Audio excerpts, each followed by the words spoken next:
देवरिया, उत्तर प्रदेश। 11वीं में पढ़ने वाला छात्र, माँ बाप का इकलौता बेटा। कुछ युवकों के साथ वह बैठा हुआ था।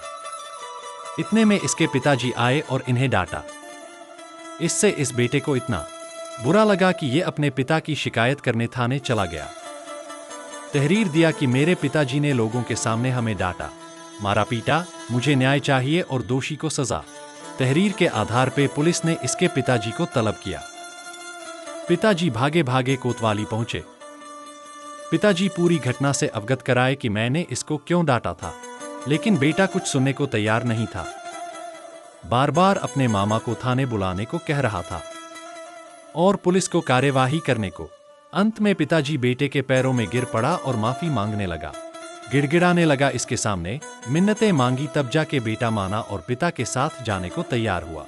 ये आजकल के बच्चे हैं, पढ़ाई कर रहे हैं, होशियार हो रहे हैं, अपने अधिकार जान रहे हैं और उनका सदुपयोग करना भी एक हमारा जमाना था, बल्कि अब भी है, जो पिताजी के सामने चू भी कर दे।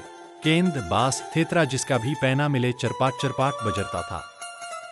सीसीएल का सेफ्टी जूता, नायलॉन का जूता, रिलैक्सो का चप्पल, जो कुछ भी पहना हो बिना मोहमाया के कानिक पारे बजारना शुरू कर देते थे।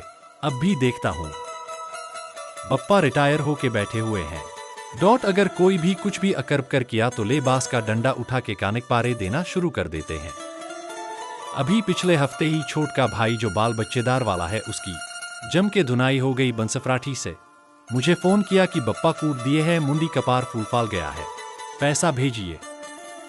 लेकिन प्रत्युत्तर में बप्पा को चूं तक नहीं बोला। अपने गांव तरफ एगो कहावत है, एक बेटा चिंगे मुता, मतलब एकलौतों के सामने बाप हमेशा मजबूर होते हैं। बेटा हमेशा फिचंगवा में चढ़ के मूतता है। बाप हमेशा सरेंडर मोड में रहता है। एकलौतों के बाप बाप नहीं होते बल्कि बेटे हो जाते हैं।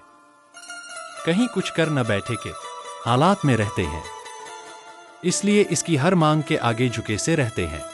लेकिन स्थिति तब भी उतनी बुरी नहीं थी जैसा अब देखने को मिल रहा, और अब लगभग सब घरों में ऐसा ही देखने को मिलेगा, क्योंकि अब सबको सिंगल बेटा ही चाहिए। खोने का हमेशा डर, तो बेटों के पैरों में गिरकर माफी मांगो और बेटे को मनाओ। एक हम थे जो इतना धुनाते थे कि क्या ही कहे, सोचते कि कोई फेंकाइल बेटा को भी इतना धुनता नहीं होगा जितना ये अपना जन्मल सबको धुनता है। ये जागरूक होता हिंदू समाज का बेटा है, एक जागृत हिंदू पिता है, भविष्य की डगर के सफल राही बन रहे हैं। राजा रामचंद्र जी के देश में ऐसे सुपुत्रों का स्वागत कीजिए। जोहार।